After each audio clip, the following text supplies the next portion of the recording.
COP28, the world's battle against climate change, kicks off today. What is on agenda at COP28 and what is India's stand? To make sense of all of this, Udisha Srivastav, my colleague at News 9, joins me here this morning. Good morning, Udisha. Take it away. What do we have in store for COP28? So it's very interesting to note that COP28 summit, it starts today, a power-packed meeting. Delegates from around the world, prime ministers, presidents from around the world will be participating in this meeting. So before we move on to what is the agenda of the meeting, let's look at the host countries from at least from COP21 meeting. The COP21 meeting was held in 2015. So the meeting was held in France, and after that there's a list of countries where the COP meetings was held. The recent COP meeting will be held in Dubai, UAE, and this is the COP28 meeting that we are talking about. Now let's move on to the agenda of this meeting. This meeting has great agendas in place, and number one in the agenda list is taking the global stock take. Now what is global stock take? In the COP15 meeting that we are talking about, COP21 meeting that happened in 2015, there was this term that came across. It was called global stock take. What global stock take means is that the countries will come together every 5 years and they will do an audit in terms of what progress each country has made. So it is a progress assessment which is made towards mitigating the global warming since the 2015 Paris Agreement that we are talking about. And as written, the mitigation that has happened by every country will be, the audit will be taken in every 5 years. Let's move on to which is the next agenda in place. It is about the climate finance. The last COP27 meeting was held in Egypt. Now in this meeting, after a lot of deliberations, a conclusion came across, a breakthrough happened, and it was in the form of establishing a loss and damage fund. Now what was that loss and damage fund?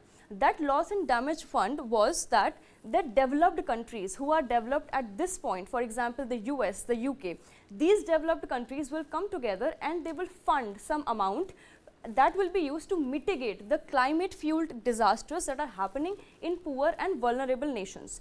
Let's talk about the other agenda that is in place. It is about the green energy transitions. The phase out of fossil fuels will likely be discussed again. Now when we are talking about phase out, it's an important word to consider because in the last COP meetings, India mentioned that we should not be using the word phase out. In fact, we should use the word phase down of fossil fuels. Then there is also the fast tracking of green energy transitions, bringing inclusivity in climate management, and these are some other themes that will be talked about in the COP meeting. Now let's talk about the GHG emissions that are happening in the world and what is the share of India here. So China is at the top, and this is the 2021 data we are talking about. China is at the top with 30%, USA at 11%, India at 7%. Now with India being at 7%, it becomes the third largest country which is emitting the GHG emissions, which makes it even more important for India to be at COP28 meeting and be very assertive in terms of what India wants in terms of climate change and what impact we want from the developed countries to happen for the sake of developing countries. Let's talk about the GHG emissions that are happening sector-wise in India. Sectorally, if we see, electricity and heat are at 1120 million tons, agriculture, manufacturing and construction follows it, transport follows it, buildings and etc. So these are the GHG emissions sectoral wise in India. Now, while this year 2023 was the hottest year on record, there is a lot to be done in the COP28 meeting, and we are expecting some power-packed actions and not just conversations and dialogues, but something concrete to come out of this meeting.